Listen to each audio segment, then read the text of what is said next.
Ahoj, zdraví vás Turara. Po dlhšej dobe som tu s ďalším anim. Tentokrát to bude anim Denou Coil, ktoré som videla, myslím, že pred 2 týždňami, takže si už moc nepamätám detaily, ale za poslednú dobu to bolo jedno z najlepších anim, ktoré ma veľmi zaujalo. Takže som sa rozhodla, že naň spravím recenziu, aby som ho trošičku predstavila. Je to vlastne 26-dielné anim, ktoré vychádzalo v roku 2007 a je určené prevažne pre mladších divákov, ale určite neurazí ani starších, pretože snúbi vlastne prvky sci-fi s detským svetom a vlastne ich zmýšľaním a všetkým, čo je s tým spojené. Každopádne tu vystupuje veľná väčšina malých postav, ktoré sú, myslím, malých detí, teda aby som tu upresnila, sú to, myslím, šiestáci na základnej škole a vlastne zobrazuje každodenný život, vlastne navštevovanie školy a všetky tie naháňanie na ulici, tie detské hrádky a ďalšie takéto rôzne veci, robenie si napriek napríklad, ktoré vlastne snúbi s sci-fi prvkom, ktorý tu predstavujú hlavne kyberokuliare, ktoré sú vlastne potom spúšťačom pre ďalšie tie kyber prvky, alebo teda sci-fi prvky. Pretože keď si nasadíte kyberokuliare, môžete vidieť kybersvet, ktorý vlastne obsahuje veci, ktoré v normálnom nevidíte. Najnovšou módou sú, myslím, kyberzvieratka, ktoré takmer úplne nahradili klasických maznačíkov, ako napríklad psy. Aby som to nejak začala, tak dej tohto anim začína tým, ako sa Yasako so svojou sestrou a rodinou presťahujú do miesta zvaného Daikoku. Toto mesto je trošku anomáliou, pretože sa tu nachádza zastaraný priestor, ktorý nikde inde nenájdete. Kvôli tomuto zastaranému priestoru je v tomto meste tzv. Yasachi, ktorý je antivírový program, ktorý maže vlastne tieto zastarané priestory, ničí kyberokuliare a napríklad môže zničiť aj takého kybernetického maznačíka ako psa. A vlastne v tomto anim to začína s tým, ako sa táto Yasako presťahuje do Daikoku a stratí sa jej v jednom z zastaraných priestorov jej maznáčik, pes menom Densuke, a ona sa ho snaží nejako zachrániť, ale nevie ako na to. Stretne Fumie, to je jedna z postav, ktorá pracuje pre agentúru, ktorá sa, myslím, zaoberá hľadaním kybermaznáčikov a podobnými vecami. A vlastne ona jej pomôže tohto Densukeho zachrániť, potom sa stanú kamarátky a vlastne z hodou náhod vedúcou tejto agentúry je Megaba, ktorá vlastne je Yasakinou babičkou a zrovna Megaba je asi jednou z najlepších postav v tomto anime, pretože je veľmi akčná a spôsobuje niektoré smiešné scény, ktoré vedia človeka rozosmiať. Každopádne v tomto anim by sa dal ten dej rozložiť na dve polovice.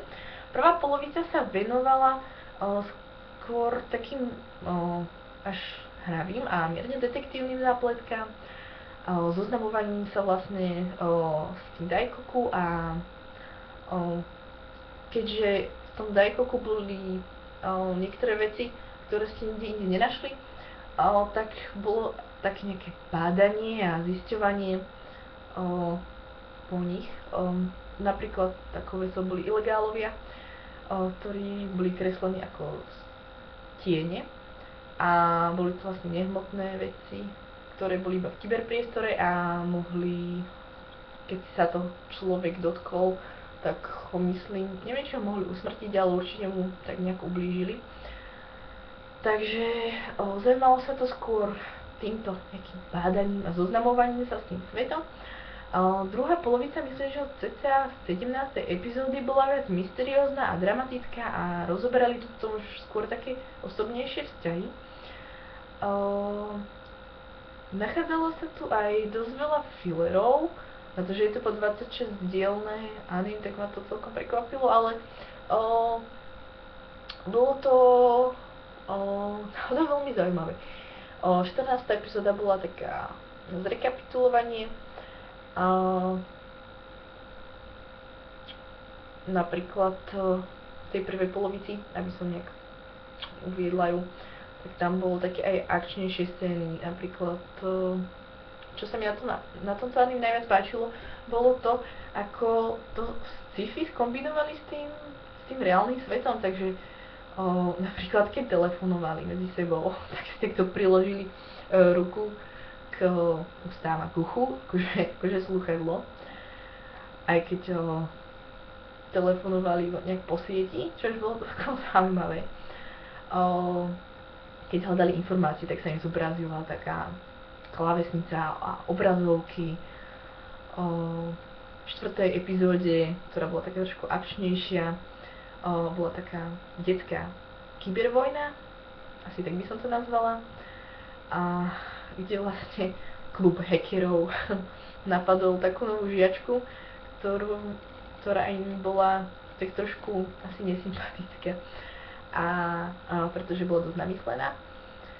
A mala schopnosť imágo. To je ďalšia schopnosť, ktorú neviem vysvetľovať, pretože by sme tu boli do večera. Takisto tu boli napríklad metachrováci, ja to budem volať metabagy, ďalej tu boli kirabagy a zrovna keď si nazbierate niekoľko kirabagov, tak sa dal otvoriť priechod na druhú stranu, alebo teda do iného sveta, kde žili ilegálovia. A vlastne tomto sa venovala tá druhá polovica tohto anime, ktorá bola spojená s tými osobnými vzťahmi a jedna z postav Isako, ktorá bola tiež nazývaná ako kyberpriestorová čarodejnica, alebo teda skôr to tam nazývali ako encoderka, tak ona vlastne chcela zachrániť svojho brata,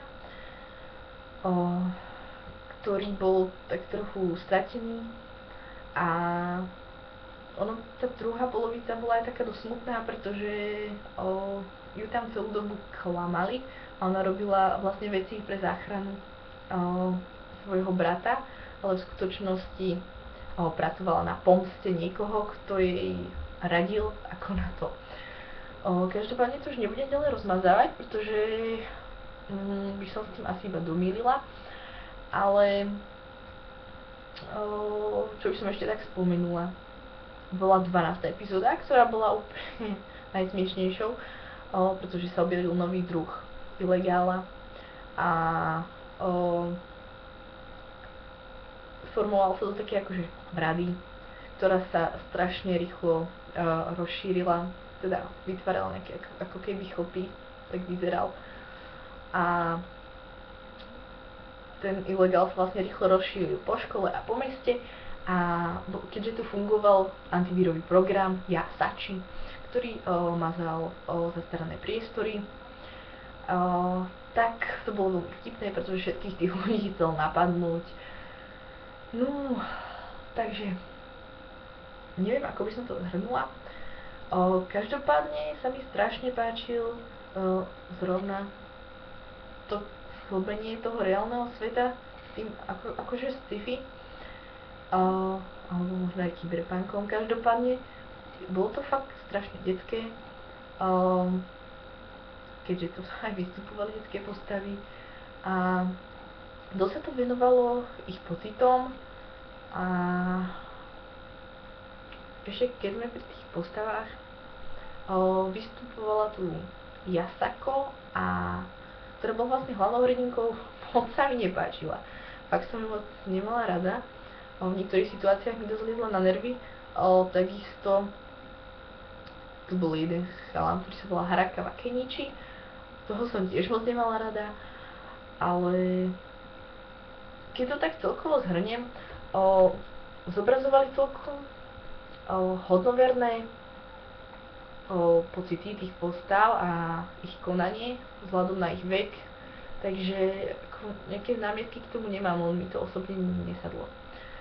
Aby som prešla trošku k vizuálnej a hudobnej stránke, takže kresba bola dosť netradičná, čo ma potešilo a dosť sa mi páčila teda. A animácia bola od štúdia Madhouse, samozrejme úplne dobrá animácia na rok 2007, bola parádna a využívala skôr farby žltej, zelenej a hnedej a v prvom rade by som to nikdy netýpla na Madhouse, ale bola fajn. K hudbe celkom dobre doplňala situácie, problém som s ňou nemala, mala fakt pekný opening a na záver už by som z toho asi iba nejak zhrnula, že hlavne o to nečakajte nič extra akčné, pretože to akčné nie je. Zaujímavé to je svojím nápadom a príbehom, samozrejme s dobrou animáciou. A hlavne by som to neporovnávala s cyberpunkovými vecami ako Ghost in the Shell alebo seriál Experiment Lane, ale skôr by som to dala do nejakej zvlášť kategórie, pretože je to fakt spravené dosť detsky. Takže z toho nejde taký feeling ako z tých dvoch, čo som vymenovala pred chvíľkou. Moje hodnotenie je 8 z 10. Možno je to celkom málo, ale myslím, že je to adekvátne ohodnotenie a osobne sa mi toho dosť páčilo. A fakt za posledného asi pol roka to bolo jedno z najlepších anime, čo som takto videla. Samozrejme tam nezahrňa filmy, pretože tam som videla ešte nejaké iné. Dobre, takže asi som to moc neobjasnila, ale možno som tak nejak nadnadila, aby ste si prečítali po prípade nejaký opis a pozerali nejaké AMVčko alebo trailer, teaser a pustili sa do tohto anime, pretože je fakt zaujímavé, aspoň pre mňa. Vysvetľovať sa to moc nedalo, proste to musíte vidieť, pretože tam boli niektoré veci, ktoré sa vysvetliť nedali a keby som sa o to pokúšala, tak je to strašne nadlho. Dobre, takže ja sa pre dnešok lúčim. Možno v dohľadnej dobe spravím ďalšie recenzie. Rozmýšľala som nad Memories, alebo rozmýšľal sa začne pozerať na Ashita no Joe, takže ak jedno z tohto dopozerám, tak by som sa pokúsila spraviť recenziu, ak bude čas, ak nie, tak nie. Takže pre dnešok sa lúčim, čaute.